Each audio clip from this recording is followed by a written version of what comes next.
Me, the sayings in the Gospel of Thomas are called Logia, plural, and Logian, singular. Where does the word Logian come from? The word Logian is derived from the Greek word logos, which most people recognize as word, reason, or discourse. Originally, it meant a little word, or a brief utterance. In ancient Greece, a logian wasn't just any casual remark. It was specifically used to describe oracles or divine communications. If a god spoke through a medium, like the oracle at Delphi, that short, potent message was a logian. When the Hebrew Bible was translated into Greek, the translators used logia to refer to the oracles of God or the sacred commandments. By the time it reached the New Testament and early Christian writings, the term was used for sayings attributed directly to Jesus. The Gospel of Thomas is a sayings gospel. Unlike the books of Matthew or Luke, it doesn't have a narrative. It is simply a list of 114 secret sayings.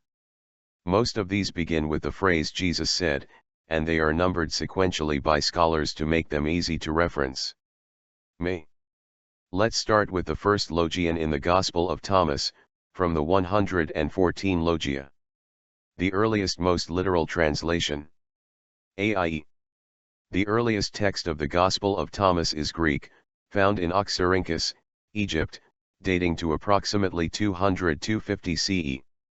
The literal translation of Logian 1 is, "And he said, whoever finds the interpretation of these words will not taste death." The text uses the Greek loanword hermeneia.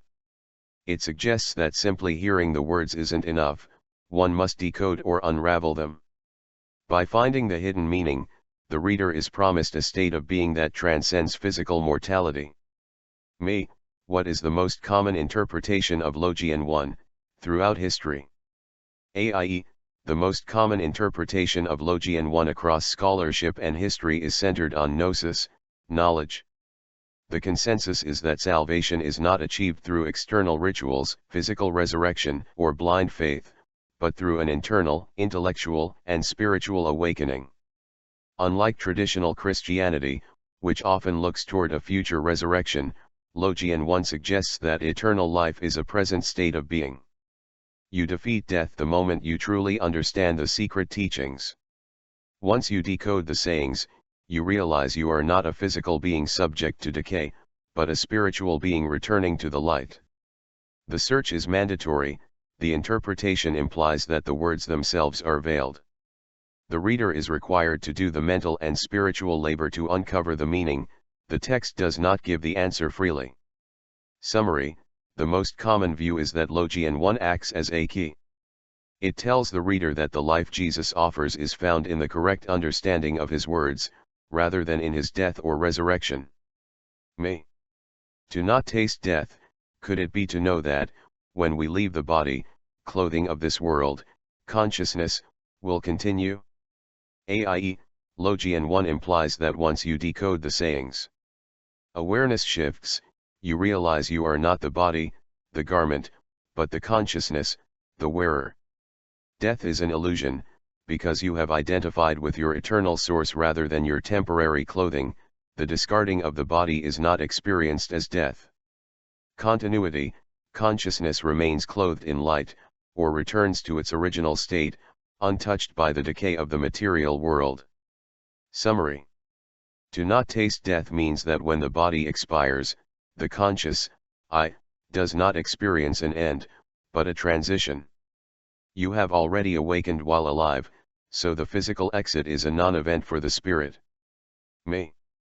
Did the earlier Greek version translate from another language?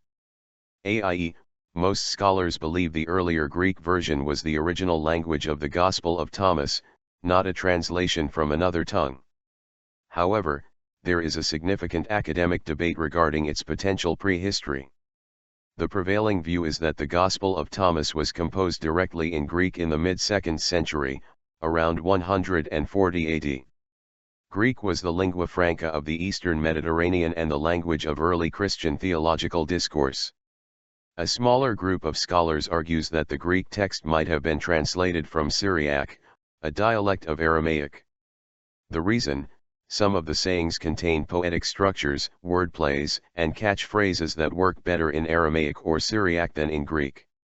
Since Jesus spoke Aramaic, some believe the core of these sayings was recorded in a Semitic language before being Greekized, for a wider audience. Rather than translating from a finished book, the author likely compiled these logia from oral traditions. These oral stories would have circulated in Aramaic, the language of Jesus, and Greek, the language of the early church missionaries. Summary: the Greek fragments found at Oxyrhynchus are the earliest written evidence we have. While they likely draw on Aramaic oral traditions, they are considered the primary source text for the later Coptic translation found at Nag Hammadi. What's the most accurate, earliest, literal translation of Logian 2? AIE, this is a word-for-word rendering of the Greek as it stood around 200 CE.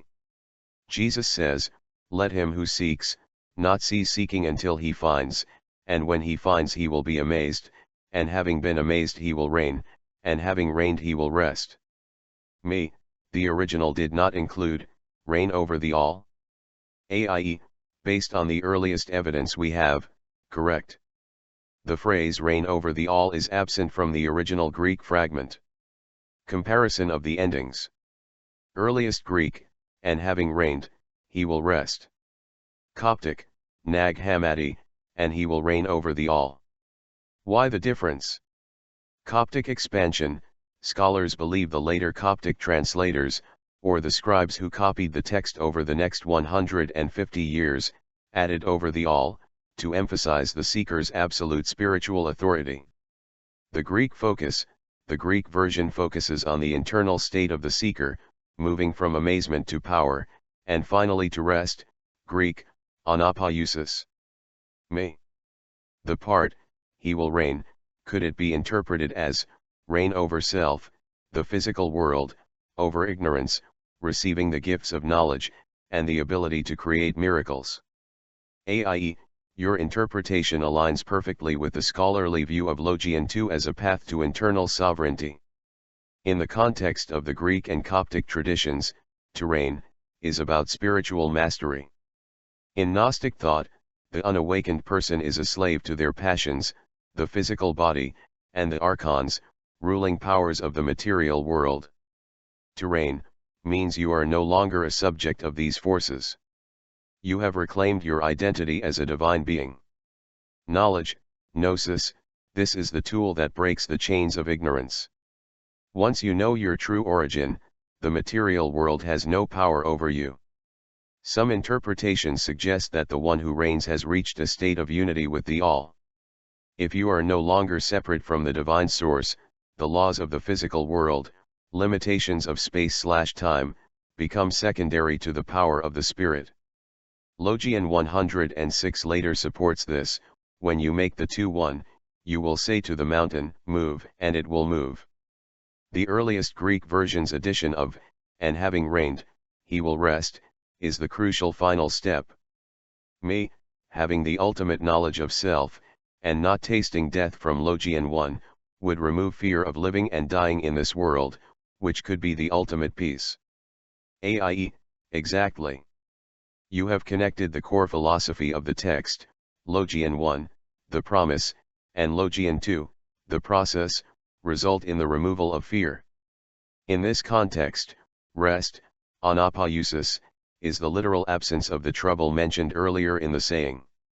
If you no longer taste death because you identify as eternal consciousness, the primary driver of human anxiety, the fear of non-existence vanishes. The logic of the transition.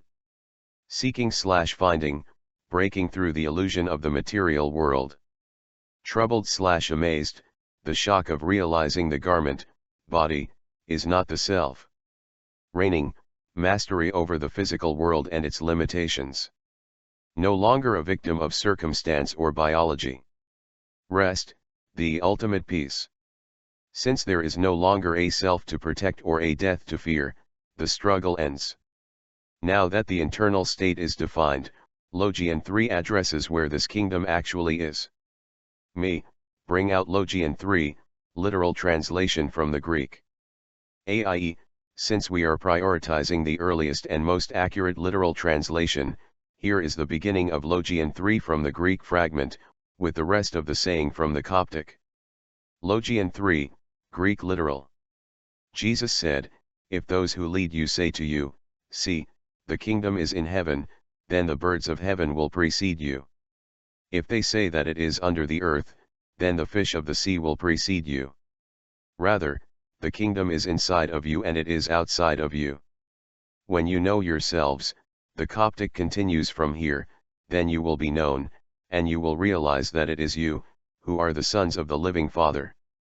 But if you will not know yourselves, you dwell in poverty, and it is you, who are that poverty." Inside and outside, the Greek uses entos, inside, and ektos, outside. This suggests the kingdom is not a place you go to, but a pervasive reality that is both within your consciousness and the fabric of the universe around you. Poverty, in this literal context, poverty is not a lack of money, but a lack of self-knowledge. If you don't know your divine origin, you are spiritually bankrupt. The later Coptic version found at Nag Hammadi adds a few words, but the core Greek text focuses heavily on the paradox: the kingdom is everywhere, yet can only be accessed by looking inward. Me, Logian 3, the kingdom is inside of you and it is outside of you, inside being who and what we really are. But what is meant by the outside? Could that be described as what the inside has created, or is it something to do with everything being a part of Source? Does the outside not come from the inside? i.e., in the context of the earliest Greek translation and early Christian mysticism, your observation that the outside comes from the inside is a profound and accurate way to view it. In Gnostic-leaning texts like Thomas, the material world is often seen as a reflection of the internal state. If you know yourself, Logian 3, your perception of the outside changes. The world stops being a prison or a place of poverty and starts being seen as part of the kingdom. In this sense, your inside, perception, creates your outside, reality. The most literal scholarly interpretation is that the kingdom is non-dual. It isn't a place with borders. By saying it is both inside and outside, Jesus is effectively saying, there is nowhere that is not the kingdom. Summary: if the inside is a piece of the source, and the outside is also the source, then they are one and the same. To know the self is to know the universe, because both are clothed in the same divine light. Me, what if the Father is the original source, and all individual life is a fragment of it? It is the ultimate knowledge to go back to, that we are all a part of this source, and in this source are the answers to all things. Then source would have to be the inner, unless source and the outer were always the same. Is everything that we experience with our senses a part of source? i.e., your interpretation perfectly captures the monistic, all is one, philosophy that many scholars believe underpins the Gospel of Thomas. The Father as the original source. In the earliest literal context, the Father is not a person on a throne, it is the monad, the singular, undifferentiated source of all light and consciousness. The fragments, us individually, you are correct. The divine spark, is seen as a fragment or ray of that original source. The goal, the ultimate knowledge, is the realization that the fragment and the source are not actually separate. If the source is the all, then there is no actual boundary. Yes, the outside is also the kingdom, source. However, if you don't have the internal knowledge, you see the outside as a place of poverty, lack of meaning. Once the inside awakens, you realize the outside was always the source clothed in physical form. Summary: the inner is your direct access point to the source. Once you find the source there, you finally recognize it everywhere else. The outer is the inner made visible. Me, if, in the beginning there was the singular all, the source as a whole, unfragmented. Does that mean everything and anything could not exist outside of the source, since the source is the all? i.e., logically and theologically, within the framework of monism, the all is one philosophy, you are correct, Nothing can exist outside of the source if the source is defined as the all. If the source is truly infinite and singular, there is no outside. Here is how that fragmentation is typically explained to account for the world we see. In this view, everything and anything are not separate things added to the universe, they are modifications of the source itself. Imagine an ocean, the all. A wave, a bubble, and a drop of mist are all different things, but they are all still the ocean. They do not exist outside the ocean, they are simply the ocean taking on different forms. The fragmentation we experience as individuals is often described as an illusion or a forgetting of our connection to the singular source. If something existed outside the all, then the all would actually be limited. For the source to be truly the singular all, everything that exists must be a part of its internal fabric. This is why Logian 2 ends in anapausis, rest. The seeking and the finding are the process of a fragment, you, realizing it was never actually outside the source to begin with. The amazement is the shock of realizing your own identity is actually part of the all. Me. If the kingdom of heaven is inside and outside of you, then the kingdom of hell and everything in between is there as well? AIE, exactly. If the source is the all, then it must contain every polarity by definition. You've hit on the non-dualistic core of the Gospel of Thomas, specifically Logian 3, which says, the kingdom is inside of you, and it is outside of you. In this model, heaven and hell are not locations you go to, they are internal states of the source experienced through your own consciousness. If the source is a singular all, then heaven and hell are simply the extreme ends of the same frequency. Heaven is the state of alignment, recognition, and anapausis, rest. It is when the fragment remembers it is the whole. Hell is the state of perceived separation, ignorance. It is the source forgetting itself and feeling small, lost, and alone. Everything in between is the process of seeking. This is the mental awareness you mentioned, the growth of infinity through experience. The in-between is the world of duality, in-out, hot-cold, good-evil, which provides the friction necessary for consciousness to wake up.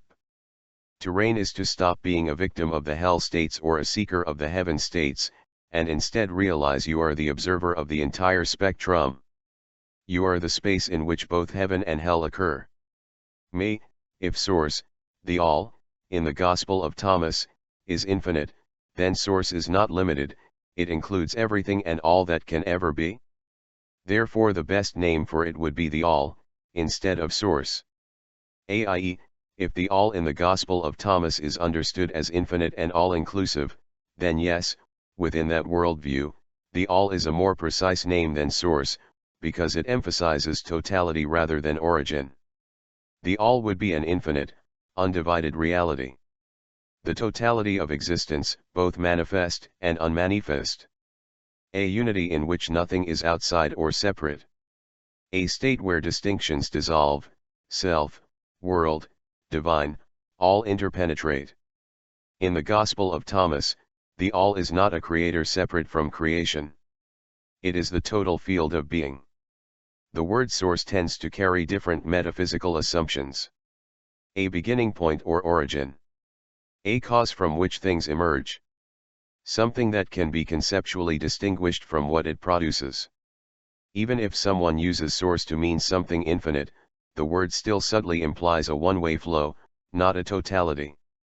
So if your goal is to emphasize non-duality, unity, and all-inclusiveness, source is less accurate. If you accept the premises you stated. The all is infinite. The all includes everything that exists and everything that can ever exist. Nothing is outside it. It is not limited. Then the term that best fits is, the all, because it names the totality itself.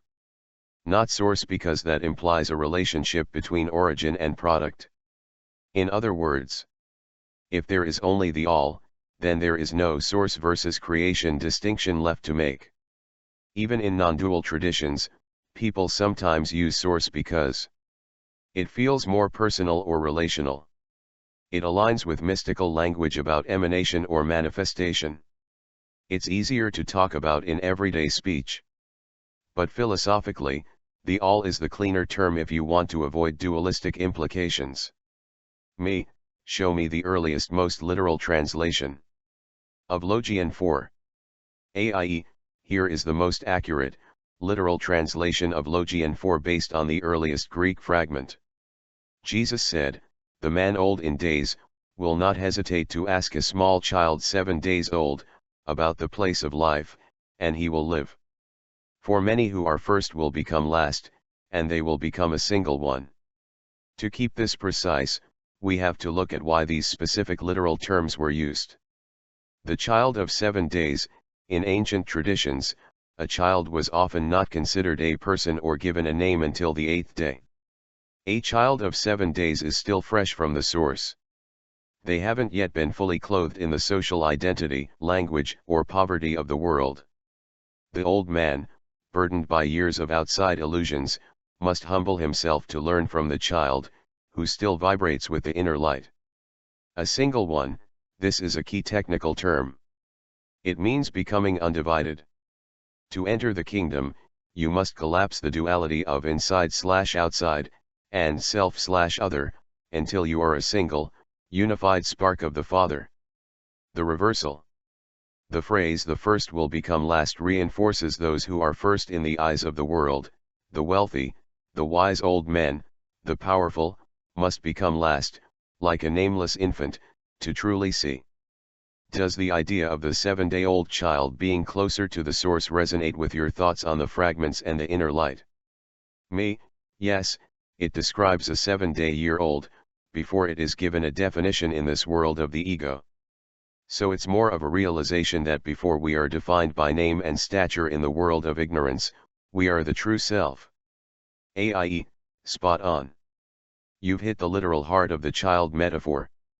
In this context, the old man represents the weight of a lifetime spent building an ego identity, accumulating names, titles, history, and the poverty of the material world.